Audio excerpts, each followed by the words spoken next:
안녕하세요 여러분, 오늘도 강민혁입니다. 최근에 수직 채용으로 진행되는 기업들이 많아지면서 자유형식 자기소개서를 요구하는 기업들도 점점 많아지고 있는 것 같습니다. 우리 구독자 여러분들도 관련해서 질문들을 굉장히 많이 주고 계셔서 어떻게 작성하는지는 잠시 뒤에 살펴보도록 하겠고요. 먼저 그 의도와 배경이 무엇인지 파악해 보도록 하겠습니다. 물론 제가 지금 소개해드리는 내용 외에도 다양한 기업의 상황이 있겠지만은 그래도 이 네 가지가 여러분들 입장에서는 먼저 고려해 보아야 될 부분이라고 생각을 합니다. 일단 기업 입장에서는 자소서보다는 이 이력서 기반으로 여러분들을 서류 전형에서 평가하는 게 더욱더 신뢰성이 높다라고 생각을 하고 있는 겁니다. 자소서라는 건 사실은 굉장히 정성적인 부분들이 많이 있기 때문에 평가한다라는 게 굉장히 어렵거든요. 그러다 보니 자연스럽게 여러분들의 어떠한 좀 개량화된 그러한 스펙이라든지 여러 이력사항들을 감안해서 서류를 최대한 간결하면서도 자기 나름대로는 신뢰성이 좀 높게 진행을 하고 있는 거거든요. 우리 입장에서는 뭐야 이 회사 자소서 안 보고 스펙만 보면 나쁜 회사 아니냐 라는 생각을 하실 수 있겠지만은 기업의 경영 활동이라는 게 다 자기의 상황에 맞게끔 진행하는 거기 때문에 그런 부분들은 또 우리가 어느 정도는 감안하고 접근을 좀 해주셔야 된다, 그 말씀을 드려봅니다. 물론 이 자소서를 좀 잘 평가하고 싶은데 해당 기업이 이 자기소개서를 객관적으로 평가할 수 있는 준비라든지 자원이 부족한 경우들도 충분히 있을 수 있겠죠. 자기소개서 항목을 만드는 것도 돈이고요. 그리고 그 항목에 맞게끔 평가자를 선정하고 육성을 시키고 실제 일할 시간에 그 사람들로 하여금 평가하게 만드는 그 일련의 과정은 기업 활동의 측면으로 봤을 때는 굉장히 부담이 될 수밖에 없거든요. 그러다 보니 또 어쩔 수 없이 이렇게 좀 간소화해서 자유형식으로 여러분들에게 요구하는 그런 회사들도 있을 수 있다라는 거죠. 보통은 자주 채용을 진행하거나 아니면 빠르게 채용을 완료해야 되거나 아니면 굉장히 소규모로 채용을 해야 하는 그런 회사 같은 경우에 특히나 이 자유양식을 많이 요구합니다.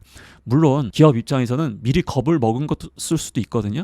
뭐 예를 들어서 막 항목을 까다롭게 설계를 하면은 여러분들이 지원을 안 할까봐 여러분들을 배려해서 여러분들 편한 대로 작성하세요라고 한 건데 또 우리 입장에서는 이게 또 편하지가 않거든요. 그러다 보니까 서로 배려하다 보니 이런 일이 발생했을 수도 있다라고도 생각을 할 수 있겠습니다. 근데 보통 외국계라든지 뭐 중견 중소라든지 뭐 대기업 중에서도 수시 채용으로 진행하는 그런 기업들에서 이렇게 자유형식 자기소개서를 많이 요구하고 있거든요. 이 부분 외에도 다양한 이유가 있다 하지만 제가 잠시 뒤에 이야기하는 중요한 부분과 좀 연결되는 부분이기 때문에 먼저 소개를 드려봤습니다. 자, 그럼 우리 어떻게 대응을 해야 되느냐? 일단은 마감일 이전이라고 하더라도 여러분들은 가급적 신속하게 좀 지원을 해주셨으면 좋겠어요. 무슨 뜻이냐? 보통 마감일이 뭐 31일이다 라고 하면 우리는 그 시간이 되기 전에만 지원하면 큰 문제가 없었는데, 하지만 수시채용이라든지 특히 이렇게 자유양식으로 자소서를 요구하는 기업이라면 만약 제가 지원한다면 최대한 빠르게 지원을 완료할 것이라고 강조를 드립니다. 물론 너무 성급하게 지원을 해서 실수를 한다든지 그래서는 안 되겠지만은 여러분들이 너무 여유를 갖고 지원하기보다도 좀 더 신속하게 지원을 하셔서 다른 지원자들에게 평가자가 연락을 하기 전에 평가자가 나에게 정착할 수 있도록 그런 식으로 저는 접근을 할 것 같습니다. 그리고 과도한 로열티 관련 자료를 수집하는 것을 저는 지양하는 게 좋다라고 말씀을 드립니다. 이게 어떤 내용이냐면은 수시 채용이나 아니면 이렇게 자유양식을 요구하는 기업들 같은 경우에 회사 관련된 정보를 찾기가 어려운 경우들이 상대적으로 많아요. 그 말은 뭐냐? 여러분들이 나름 지원 동기를 쓰려면 뭐 이 기업에 대해서도 파악도 해야 되고 뭐 저런 내용들도 확인해야 되고 하다 보니 굉장히 시간도 많이 걸리고 앞에서 얘기했던 것처럼 상대적으로 자료가 없다 보니 더 시간이 더 걸리는 거거든요. 근데 여기서 앞에서 우리가 봤던 것처럼 많이 안 볼 가능성도 높은데 우리가 여기서 너무 힘을 빼버리게 되면은 상대적으로 낭비가 될 수 있는 부분이거든요. 물론 여러분들이 정말로 가고 싶은 기업이어서 정성을 다한다, 너무 좋습니다. 하지만 제가 이야기하는 것은 일반적인 상황을 감안해서 말씀드리고 있는 것이기 때문에 너무 지나치게 시간을 여기서 많이 낭비하지 않도록 좀 주의를 해주셨으면 좋겠습니다. 대신에 이제 최소한의 어떤 지원 에티켓은 유지해 주셔야 되겠죠. 뭐 워낙 복붙을 많이 하실 수밖에 없는 그런 지금 상황인 거잖아요. 자유형식이다 보니까 다른 기업에 썼던 거 그대로 복붙 못할 수도 있는데 그러다 보면 실수가 더 많이 나와요. 어떤 실수요? 바로 A 기업에 지원하는데 B 기업이다라고 이야기하는 친구들이 많이 발생할 수밖에 없습니다. 선생님 A 기업 지원하는데 B 기업을 썼는데 합격했습니다. 물론 그럴 수 있어요. 왜? 자소서 평가자는 그런 거 꼼꼼하게 안 읽거든요. 근데 면접에 가면 당연히 그런 실수들이 노출이 됩니다. 그래서 이렇게 자유양식으로 접근할 때는 특히나 이런 실수들이 많이 나오기 때문에 그 기업명을 잘못 기재하는 그런 실수는 정말 줄이셔야 된다. 다시 한번 강조드려 봅니다. 특히나 이제 직무 관련된 경험, 경력 이게 가장 중요하거든요, 여러분들. 정말로 요것만큼은 좀 신경을 써주셔야 돼요. 앞에서 얘기했던 것처럼 여러분들의 자기소개서보다는 이력 중심, 물론 뭐 우리가 흔히 이야기하는 스펙도 보겠지만 그 중에서도 지원 직무와 관련해서 이 친구가 얼마나 연관된 경력과 경험 그리고 자격증을 가지고 있느냐. 뭐 이공계 같은 경우에는 전공이라든지 뭐 학점이라든지 뭐 이런 것들도 많이 볼 수는 있겠죠. 그만큼 만약에 자기소개서에 우리가 뭔가를 써야 된다면 평가자도 이력서에 관심이 있었던 것처럼 자기소개서에서도 여러분들이 지원 직무와 관련된 경험과 경력에 눈길이 갈 수밖에 없거든요. 그리고 현직자가 자소서를 읽어볼 수도 있지만 자유양식 같은 경우에는 상대적으로 인사팀에서 그냥 읽어보고 넘어갈 수 있거든요. 그런 측면으로 봤을 때 인사팀에서 굉장히 세밀하게 여러분들의 다양한 역량들을 다 볼 수 있는 게 아니기 때문에 좀 더 굵직굵직한 지원 분야와 관련된 경험과 경력 중심으로 성과 중심으로 표현만 해줄 수 있다면 분명히 평가자가 보고 이 친구 왠지 이런 거 있는 거 보니까 그래도 면접까지 가도 될 것 같은데 라는 느낌으로 뭐 자소서를 막 엄청나게 평가하는 건 아니라고 하더라도 그런 부분들을 감안해서 좀 더 이력사항에서 높은 점수를 줄 수 있다. 그리고 어느 정도 서류 전형에서의 비중은 낮다고 하더라도 여러분들이 면접을 위해서 이 자소서를 잘 작성을 하셔야 되잖아요. 그래서 우리가 보통 면접에서 굉장히 중요하다고 할 수 있는 뭐 직무 역량, 그다음에 기반 역량, 로열티, 인서 이 네 가지 측면은 기본적으로 깔고 들어가셔야 된다라는 말씀을 좀 드려봅니다. 자, 이제 우리가 어떻게 작성을 좀 해야 될지 항목으로 이제 접근을 해서 하나씩 살펴볼 텐데요. 만약에 제가 작성한다라고 하면 뭐 지원 동기와 관련된 부분, 그다음에 직무 관련된 역량, 뭐 인재사항 중에서 하나 선택하고 인성 관련된 것 중에서 하나 선택한 다음에 각 항목별로 뭐 500자, 뭐 직무 역량 같은 경우는 1000자 정도로 접근할 수가 있겠죠. 하지만 평가자가 간결 명확하게 보실 수 있도록 뭐 소제목을 굉장히 명확하게 둔다라든지 그렇게 접근을 할 것 같습니다. 지원 동기 같은 경우에는 이 회사가 이러쿵 저러쿵 제가 뭐 회사를 선택하는 기준이 이러쿵 저러쿵 뭐 이런 거 쓰실 필요 없다라고 저는 생각을 합니다. 철저하게 내가 왜 이 직무를 선택했는지 그리고 입사하게 된다면 내가 이러한 직무를 어떻게 수행을 해서 이 회사에 기여하거나 이바지할 것인지 그런 측면으로만 접근하면 저는 좋다라고 생각을 하거든요. 그 이바지한다는 측면에서 이 기업의 정보를 찾아야 되는데 앞에서 얘기했던 것처럼 너무 많은 정보를 찾을 필요는 없고요. 그래도 이 기업이 뭐 지금 어떠한 목표를 달성하려고 한다라고 하면 그것만 갖고 오셔가지고 제가 지원한 직무에서 열심히 파이팅해서 그런 목표 달성할 수 있도록 뭐 기여하겠다. 그런 정도로 성의만 맞춰주시면 제가 봤을 때 큰 문제 없다고 생각을 합니다. 근데 만약 이 기업이 객관적으로도 그렇고 뭐 외부에 알려진 거로도 이 자유양식 자기소개서가 엄청 중요하다. 당연히 그러면 그 기업에 맞춰서 우리가 신경을 써야 되겠지만 저는 말 그대로 여러분들이 지금 어떤 기업에 지원할지 모르는 상황에서 많은 기업들 보통의 상황에서 이런 방법이 굉장히 유효하다라는 것을 말씀을 드리고 있는 겁니다. 자, 이 직무 관련된 역량은 굉장히 중요하다. 그래서 지원 직무와 관련해서 어떠한 지식과 스킬과 관련된 경험을 쌓아왔는지 이것 중심으로 강조해 주시면 굉장히 좋고요. 특히나 이 역량을 강조하실 때는 뭐 이거 했다 저거 했다 나열하실 수도 있지만 내가 어떤 지식을 쌓아가면서 성과도 냈지만 뭐 부족함을 느껴서 그 이후에 그 부족함을 극복하고자 이러한 역량까지 쌓아가면서 해당 직무에 진정성 있게 노력을 하고 있다. 뭐 이런 노력을 좀 보여주시면 가장 좋을 것 같고요. 이러한 직무 관련된 역량이 조금 미흡하다. 그래서 커뮤니케이션 능력이라든지 리더십이라든지 분석력이라든지 뭐 문제 해결 능력이라든지 이러한 기반 역량, 뭐 직업 기술 능력이라고도 할 수 있는 강점인데 이러한 부분들을 이제 어느 정도 반영하셔야 되는 분들이라면 뭐 직무 역량 절반으로 그다음에 기반 역량 절반으로 이렇게 해서 강조하시는 것도 문제가 되지 않습니다. 거듭 말씀을 드리지만은 이 직무 관련된 역량을 강조하실 때는 그래도 우리가 동일한 직무이다 보니 복붙을 할 수는 있는데 지원하는 산업과 기업에 따라서 같은 직무라고 하더라도 약간의 필요 역량이 좀 달라질 수 있잖아요. 그래서 다시 한번 그 채용 공고에서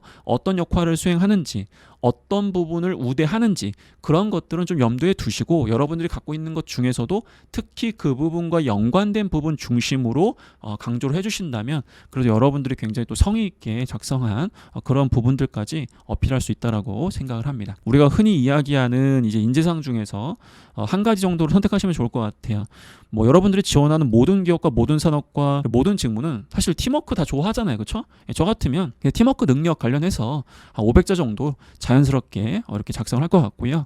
그 다음에 또 인성 관련도 우리가 얼마든지 이야기할 수 있는 내용들이잖아요. 성격의 장단점이라든지 뭐 성장 과정이라든지 뭐 취미라든지 뭐 이런 부분들은 우리가 얼마든지 이미 쓴 내용들이 있기 때문에 그런 내용들을 자연스럽게 복붙하시고 마지막 부분에만 이러한 책임감을 입사 후에 땡땡 기업에서 발휘하겠습니다. 이런 식으로 그래도 이 친구가 우리 기업 썼네. 뭐 그런 성의만 보여주시면 제가 봤을 땐 충분하다. 이렇게 말씀을 좀 드려봅니다.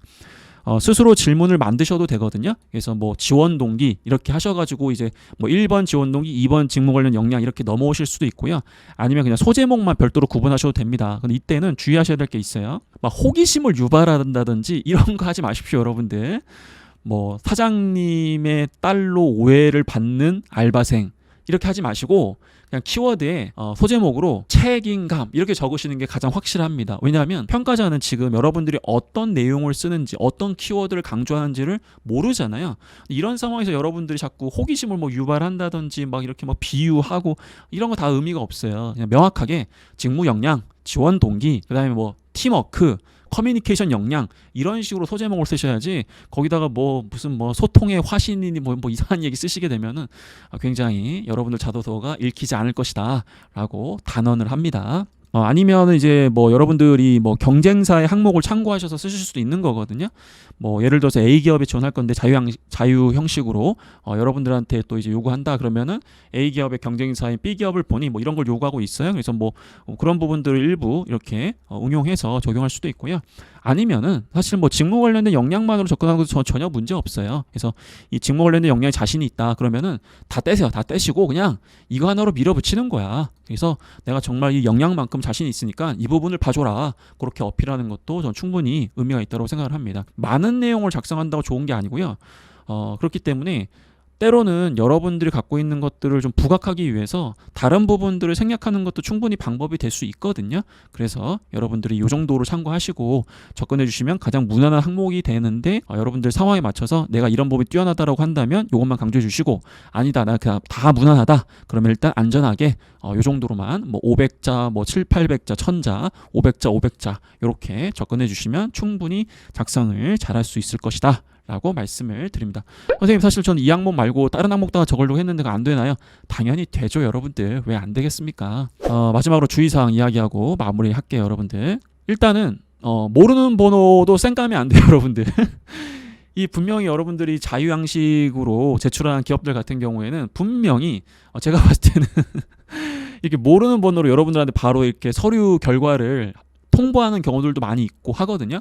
이럴 때 여러분들이 전화를 못 받게 되면은 뭐 메일로도 이렇게 연락도 오고 이렇게 나중에 연락이 올 수는 있겠지만 혹시라도 기회를 놓칠 수 있기 때문에 모르는 번호도 확실하게 확인을 해줬으면 좋겠고 그 다음에 이제 제출한 자기소개서는 또 복사본 여러분들이 잘 갖고 계셔야겠죠. 물론 여러분들이 뭐 메일이라든지 뭐 다른 경로로도 제출을 하실 수 있는데 반드시 자기소개서는 복사본을 갖고 계셔야 될 것 같고 특히 최종 버전을 여러분이 갖고 계셔야 되죠. 그 다음에 이제 파일 확장자를 확인하셔야 되는데 뭐 특정 기업 같은 경우에는 분명히 워드로 제출하라고 했는데 여러분들이 뭐 워드가 없어가지고 또 한글 파일로 제출한다든지 아니면 한글로 제출하라고 했는데 여러분들이 뭐 엑셀로 작성해서 제출한다든지 여러분들 가장 그 평가자가 싫어하는 게 뭐냐면은 자기 업무를 처리하는데 일이 하나 늘어나는 거거든요.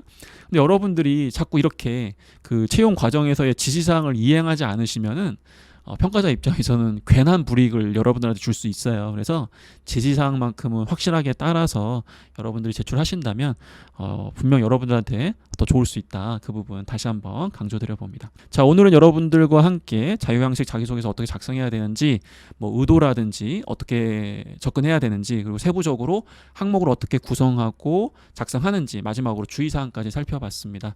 여러분들에게 조금이나마 도움이 됐다면 구독과 좋아요 이렇게 눌러주시고요. 혹시나 궁금한 부분들, 내가 자유형식으로 작성하려고 하는데 이런 고민들도 있는데 어떻게 해야 됩니까? 라고 하는 부분이 있다면 댓글로 남겨주시면 제가 또 답변을 드리거나 아니면 영상으로 만들어 드릴 수 있도록 하겠습니다. 여러분들에게 수시 채용이 진행되니까 적극적으로 지원을 해야 된다. 그리고 공채가 진행되기 이전에 이런 수시 채용 과정 등을 통해서 연습을 해야 된다라고 강조를 해왔잖아요. 그래서 여러분들이 열심히 하고 있는데 이런 어려움에 지금 직면해서 제가 그 어려움은 당연히 해결해 드려야겠다는 생각이 들어서 오늘 이 영상을 또 촬영을 한 겁니다. 앞으로도 여러분들이 지원하는 과정에서 어려움들 같이 해결해 가면서 여러분들이 조금이나마 위안, 그리고 조금이나마 고민을 좀 덜었으면 좋겠습니다. 힘내시기 바랍니다.